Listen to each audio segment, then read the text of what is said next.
Like a trusted turnout jacket you've had for years, Flex 7 outer shell fabric delivers a perfectly broken-in feel on the very first wear.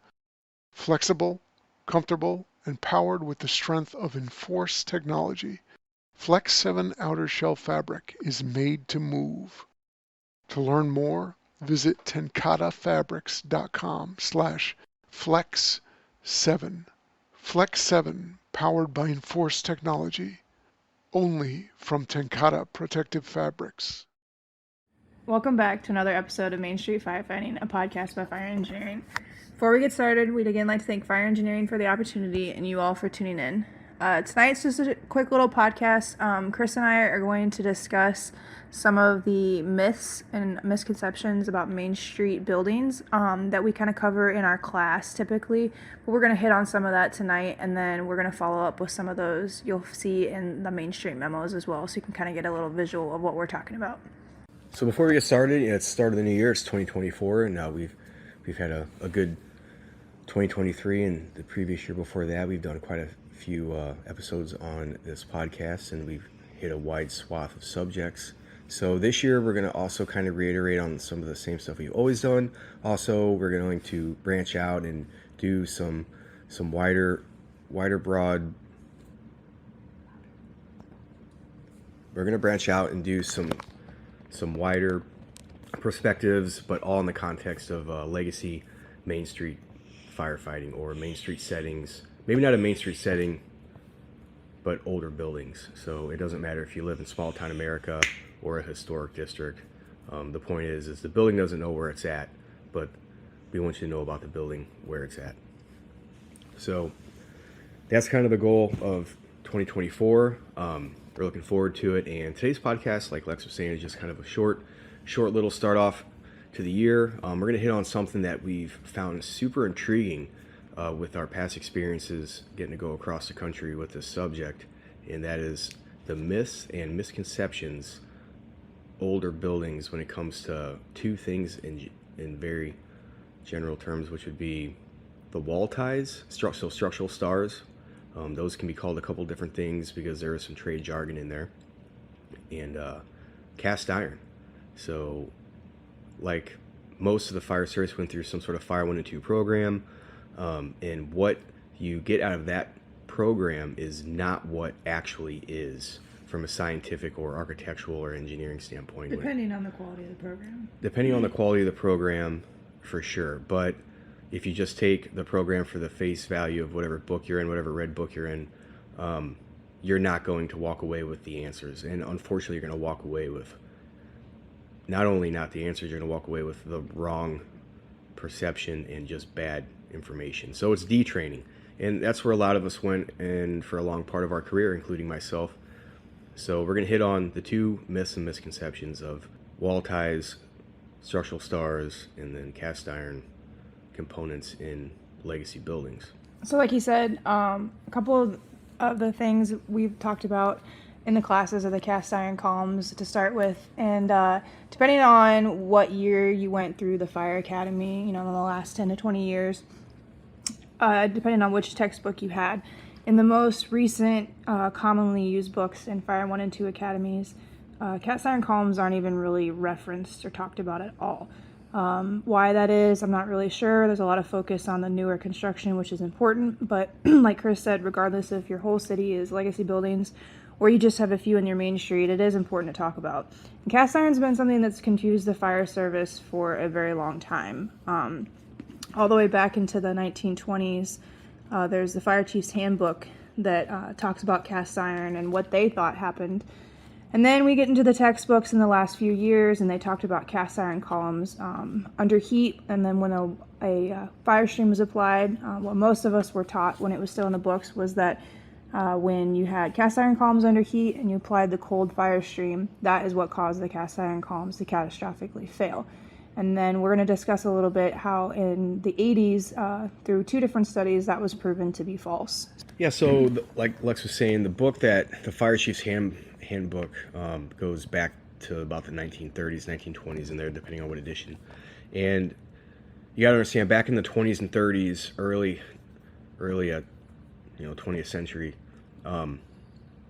they were fighting fire mostly from the outsides of the buildings. They did a lot of exterior operations and went in limited for life-saving only.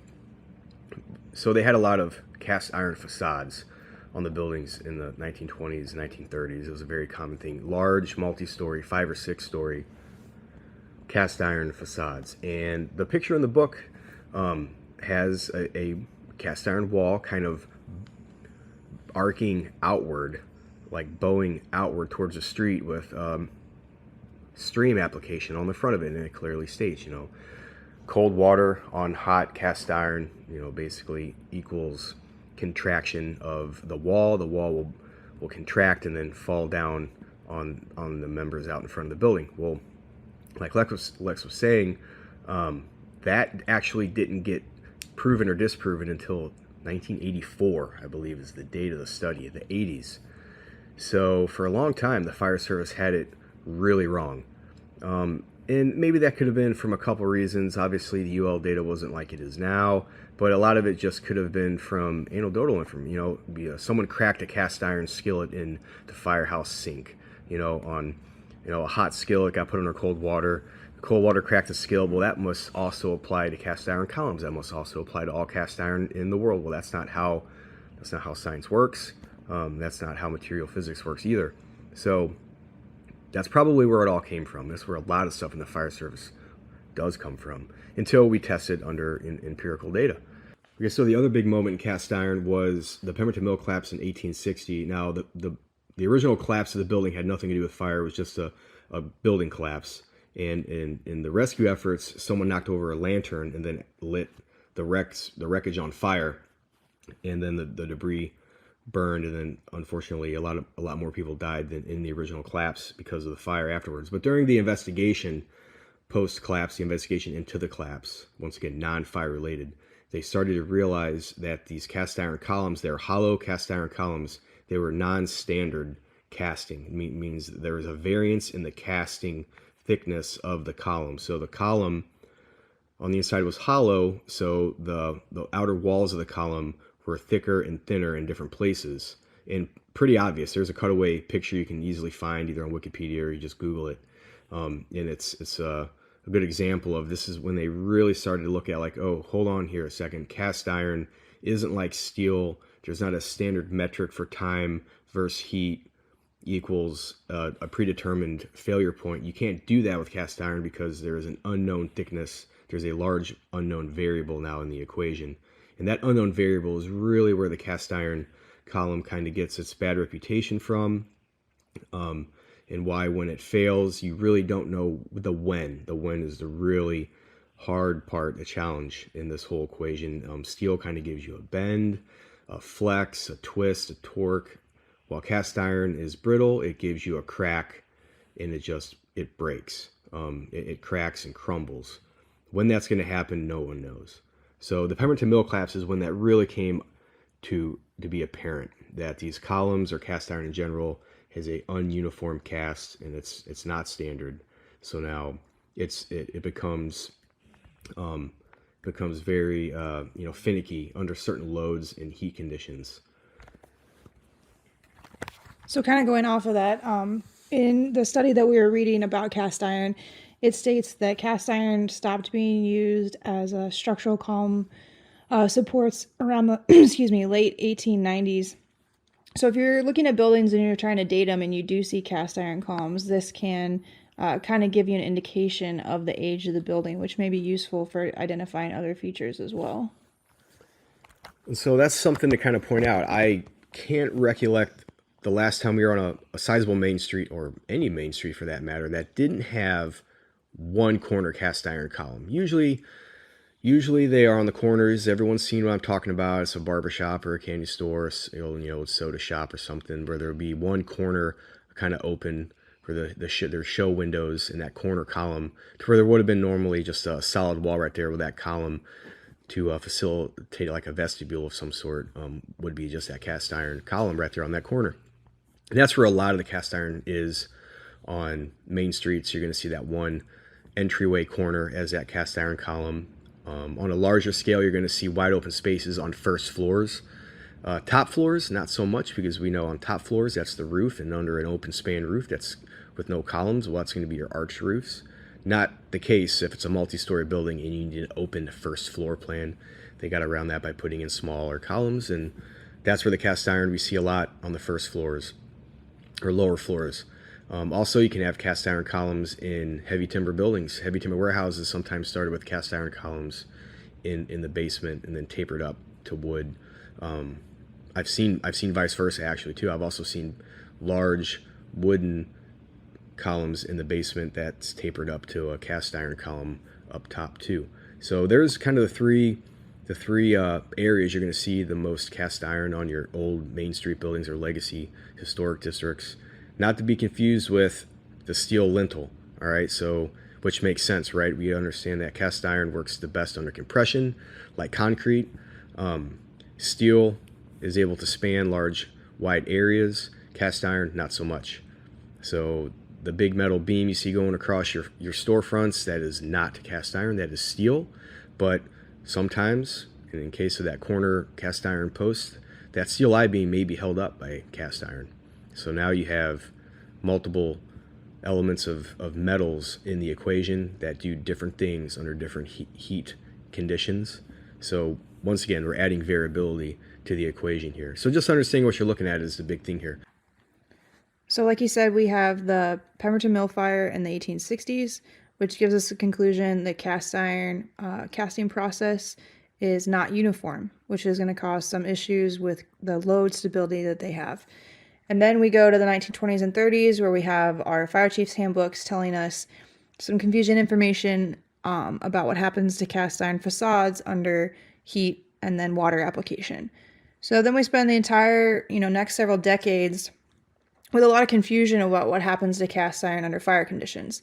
And then we come across, finally, they do a study in the early 1980s on cast iron structural support columns under fire conditions. And the original point of the study was determining whether during renovations they needed to actually add some fire protection to them in any form. That's why they did the study, but the conclusions from the study give us some really good information about what we need to do with cast iron columns in fire conditions. Okay, so in the name of that study, the actual name of it is going to be the J.R. Barnfield and Porter Historic Buildings and Fire Performance under Cast Iron Structural Elements. So, and that was in London, and that was in 1984, and that was in volume 62A, number 12. So if anyone's real specific on works cited, you can go look that up. And it's all out there. It's definitely a really easy to read research paper that they did. And they did about a dozen different burns or studies under cast iron columns, some of them under a load, some of them not under a load.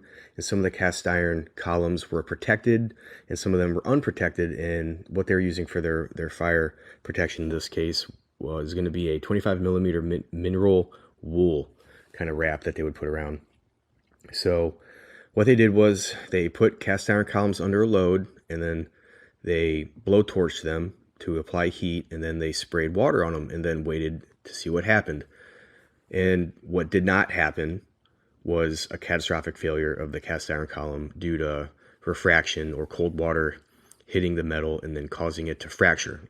So myth busted, right? That's what we were all taught what would happen. That's why we were taught not to spray water on cast iron columns. Complete opposite happened with the data and the scientific study. So it's a good example of an anecdotal kind of axiom that progresses through history. We don't really know why we're saying what we're saying, and then all of a sudden science comes along and gives us empirical data that goes against everything we thought we knew about a certain subject. So it was a really good study, and they actually put some of the columns under a load. So it was a really good study in that matter, that they put the columns that were already damaged by fire, already sprayed by water, and then they reloaded them, and they still didn't fail. So that kind of gave it the credence of, cast iron actually is quite robust under compression, even after heat's been applied and water. And then some of them, they said the reason the cast iron column may have failed may have had little to do with the heat and more to do with just the hose stream hitting the cast iron column. If it was very brittle, the cast iron column could have been damaged more by the force of the water pressure than the actual heat. So something to kind of note there too. Also back in the day, they had a lot larger streams that they would, you've seen the pictures with the 15 or 20 large diameter hose streams in the front of the buildings. Master streams are lined up down the street. So that could have been some of the stuff that we were doing too that we just didn't understand. We saw we saw water hitting the column failing, and we just go, oh, that must have been like the hot pan and the cold water in the firehouse sink, when in reality it was the force of the water that may have been causing some of the stuff that we were seeing, but we just didn't realize that was the actual reason it was failing. So all really neat stuff that came out of the study in 1984, and it kind of set the record straight. So back to the study a little bit. The study was done in, like you said, in the early 80s. They also did the columns not under a load, and they found that the rate of heat absorption was very similar to the steel. However, like you said, the catastrophic failure versus the warping of the steel was the biggest difference. They were unable to give a specific determination of when cast iron will fail under heat because of irregular casting process, and cast iron is very brittle on its own. Then when the study came out in the early 80s, it was kind of not approved, I guess would be the word, by the fire service. There was a lot of questions to the validity of it because people had anecdotal information from their experiences where they had catastrophic cast iron failure. And so they actually did a follow-up study in the 1986. They got structural engineers, they hired a firm, and they sent them to contact the FDNY and various departments across the UK. And they pulled fire information back from the 1800s all the way up into the 80s. And they looked at the research they had from buildings with cast iron structural support columns. And they were able to take the anecdotal information from the previous fires and combine it with their research to kind of reinforce the data for the firefighters at that time. And like earlier Chris said, how did we have this study in the 80s go all the way to 2024 now, and it's not really talked about? Well, I think that's a couple of reasons. The biggest one, I think, is that the study occurred in London, and we all know how well fire information travels across the ocean. So I'm guessing that's probably a part of the problem. And the other big problem, even with the data at the time, was that the data set was so small. A lot of people had questions about the reliability of the data pool. So we'll kind of see where this goes in the future. But basically the conclusion and the thing that we talk about when we teach these classes is that if you have cast iron interior support columns and they are going to be under fire conditions at any point in time, you need to get a fire stream on them to protect them as quickly as possible. And the biggest difference, again, between cast iron and steel is that, like Chris said earlier, there's no warning. We can't give you a temperature range. It's very unpredictable, and so keeping it cool as quickly and for as long as possible is the key to keeping them from failing and from catastrophic collapse. A big takeaway from this entire segment of this episode is the big, massive blind spot the fire service had for many, many, many decades in the fire service. And it goes to show you how many things do we just do or think we know, and no one really asks why. Why is that? Why don't we put cold water on cast iron? And then when was that proven? And then maybe we should start to question things more and not just keep going with what the status quo is. Okay, so the next big myth that we're going to get into is probably more prolific, if not just as prolific as the myth of cast iron. But it's less scientific, and it's mostly all visual and just all due to the fact that we learn out of books instead of coming from the trade side of things. And when that happens, you start to get massive blind spots to where our textbooks lead us down a path that we don't really have clarification for, and we just kind of go with what is in the book and then never question that. So that's going to be structural stars. Well, and the other problem with that is that structural stars are not even taught in fire academies anymore because they're not in the textbook. And once again, so the commonality between these two things are they're both wrong. They're both myths that were, misinformation, and they're both gone. So as time went on, it was wrong information. And then instead of fixing that, the textbooks just didn't add it or they stopped publishing it. So the fire service literature has a really bad habit of not amending or fixing bad information. And what it's easier to do, instead of coming out and saying, hey, we didn't have this right for all this time, but here's what we know now, or here's what we should be saying now, they just stop publishing it. This is a terrible thing. So here we are, right? We have an entire generation of fire service that looks at a structural star on the side of a wall, and you get all sorts of different responses to that. A lot of those responses are incorrect. It's going to be something like that star means that that building's unsafe. That's obviously not the case usually. Another thing would be that that star always has a rod going from one side of the wall through the building to the other wall, and there's another star over there, and that's a tie rod tying those two walls together. Not always the case. Or those are decorative.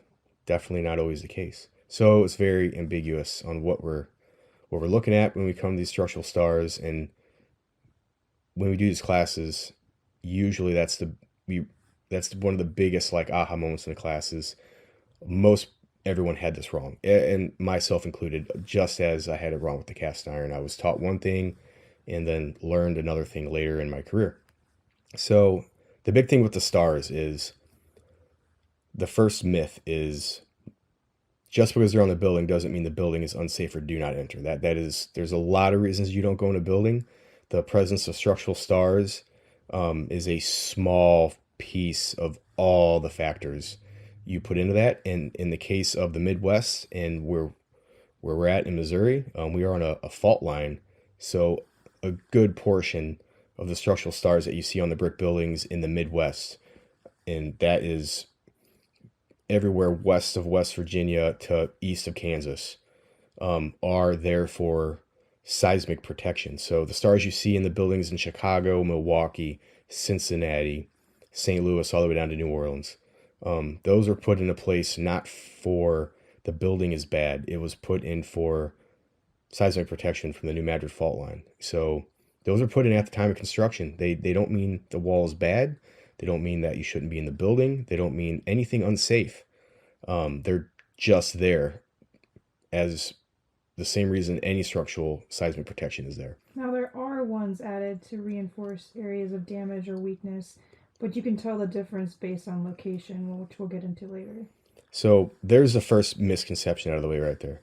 Stars don't equal bad. Stars can equal some issues. Stars can give you some data about, hey, this building has gone under some repairs. It's done some repointing in the tuck pointing. They fixed some cracks, and that's fine. That's been repaired. If you come up to a building and you have stars that aren't in a line, meaning like they're not running down the side of a wall in linear fashion at a floor level or at a ceiling roof joist level, and you have just like a constellation of stars in random places, well, yeah, that's probably put in place for structural repairs. Now, that's something to note. So they've repaired that. They had some structural cracking in the wall. They've put up the stars to shore up that portion of the wall. They've come and retucked it, resealed it, and there you go. That wall is probably okay. The big thing is the damage happened after your arrival, or meaning the stars actively popping out of the wall. That would mean there's some movement in the floor joists or in the ceiling, in the roof members.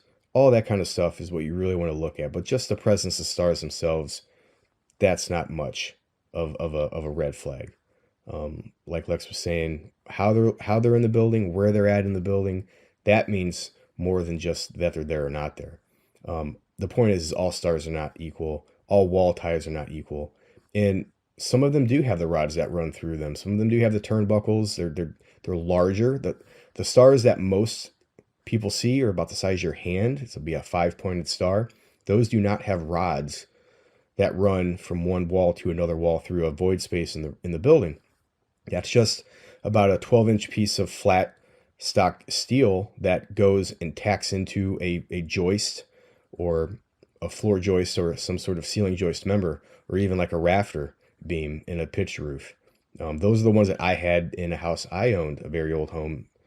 And I thought that I had the traditional tie rods that went through one side and out the other, because that's what I was taught in the book. And then I got up above my ceiling one day to do some interior tuck pointing, and I didn't see a rod. And I was really confused because I had these stars on the outside of my house. I knew they weren't decorative.